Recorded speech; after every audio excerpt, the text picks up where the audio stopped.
প্রিয় শিক্ষার্থীরা, কেমন আছো সবাই? আশা করছি ভালো আছো, ঘরে আছো, নিরাপদেই আছো। আমি মিঠু তালুকদার, সহকারী শিক্ষক, মডেল একাডেমি। আমাদের বিদ্যালয়ের প্রধান শিক্ষক শুভাশিস বিশ্বাস মহাশয়ের নির্দেশনায় পরিচালিত অনলাইন ক্লাসে তোমাদের স্বাগতম। আমি সপ্তম শ্রেণীর বাংলা প্রথম পত্র সপ্তবর্ণা বইয়ের কাবুলিওয়ালা গল্পটি পড়াবো। এটি সাধু ভাষায় লেখা রবীন্দ্রনাথ ঠাকুরের একটি চমৎকার গল্প। আমি গল্পটি তোমাদের বলছি, সবাই শোনো। মিনি 5 বছরের একটি ছোট মেয়ে। সে অনর্গল কথা বলে।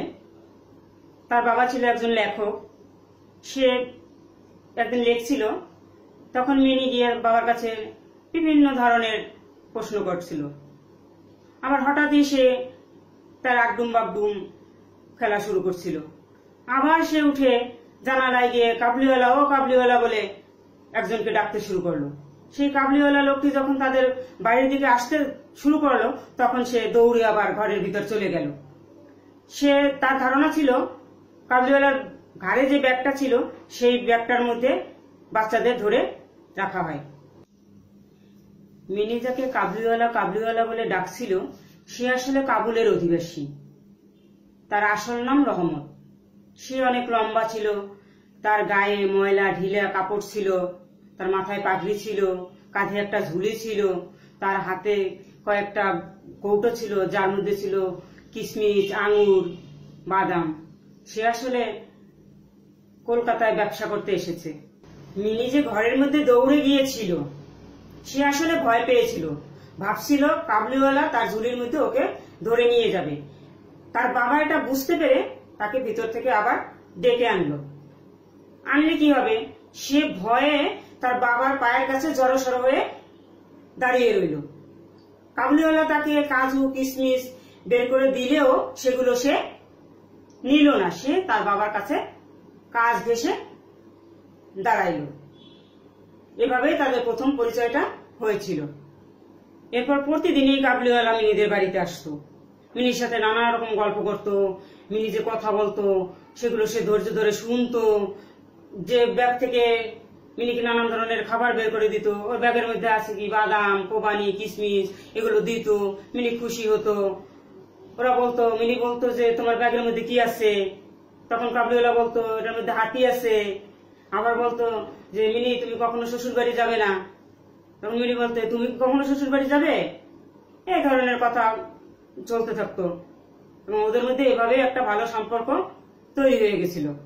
মিনি আর কাবুলিওয়ালার মধ্যে যে ভালো সম্পর্ক তৈরি হয়েছিল, সেটা দেখে মিনির মা খুব ভয় পেত।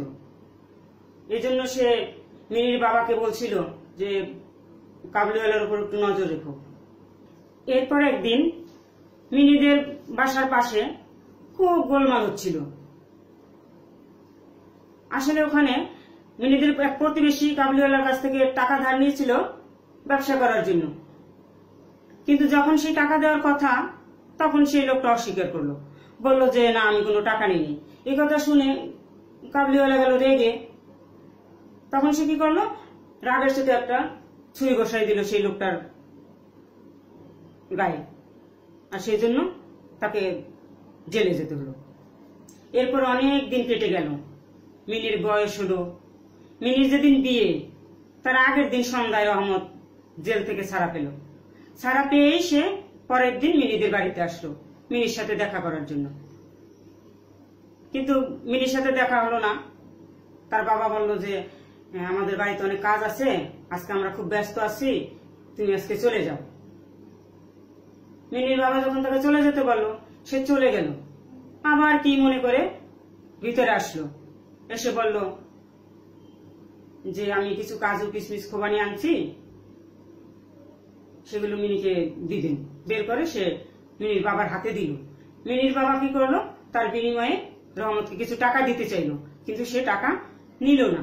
সে বলল যে না, আমি টাকা নিতে পারবো না। আপনার মেয়ের মতো দেশে আমার একটা মেয়ে আছে, যার কথা মনে করে আমি মিনির সাথে দেখা করতে আসি, ওর জন্য কিছু খাবার দাবার নিয়ে আসি। এরপরে সে বুক পকেট থেকে একটা কাগজ বের করলো। সে কাগজটা অনেক নোংরা ছিল। তার মধ্যে ছিল তার মেয়ের হাতের ছাপ। কাবুলিওয়ালার মেয়ের হাতের ছাপ দেখে মিনির বাবা কাবুলিওয়ালার মনের কথা বুঝতে পারলো তখন, যে কেন সে প্রতিদিন মিনির সাথে দেখা করতে আসতো, কেন তার জন্য খাবার নিয়ে আসতো। তাই সে ভিতর থেকে মিনিকে ডেকে আনলো। মিনি আসলো বধূ বেশে, কারণ আজকে তো তার বিয়ে। কিন্তু এই বেশ দেখে রহমত তাকে প্রথমে চিনতে পারলো না, একটু থতমত খেয়ে গেল। যখন সে বুঝতে পারলো এই মিনি, তখন সে মিনিকে জিজ্ঞাসা করলো, মিনি তুমি কি আর শ্বশুর বাড়ি যাচ্ছ? মিনি লজ্জা পেয়ে ঘরের ভিতর চলে গেল। তখন রহমত মাথায় হাত দিয়ে বসে পড়ল। সে বুঝতে পারলো তার মেয়েরও মিনির মতো বিয়ের বয়স হয়ে গেছে, তাকে বিয়ে দেওয়া দরকার। তখন মিনির বাবা তাকে ডেকে বলল, রহমত এই টাকা কটা নেও, তুমি দেশে যাও, গিয়ে মেয়েকে বিয়ে দাও, পরিবারের সাথে থাকো। তোমরা সুখে থাকলে আমার মেয়েও সুখী হবে।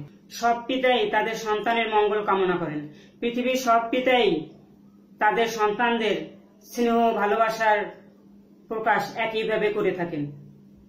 ভিন্ন পরিবেশ, ভিন্ন প্রকৃতি, ভিন্ন সংস্কৃতি, এর কোনো কিছুই পিতৃত্বের এই অনুভূতিকে, সহজাত রূপকে আলাদা করতে পারে না। এটাই ছিল আজকের গল্প। সাধু ভাষায় রচিত এই গল্পটি আমি তোমাদের একটু সহজ করে বললাম। গল্পটি তো শুনলে কেমন লেগেছে? নিশ্চয়ই ভালো লেগেছে। গল্পটি তোমরা আরো ভালোভাবে পড়ে নিবে। এবার তোমাদের জন্য একটি বাইরের কাজ দিচ্ছি। বাইরের কাজটি তোমরা তৈরি করবে। বাইরের কাজটি হলো,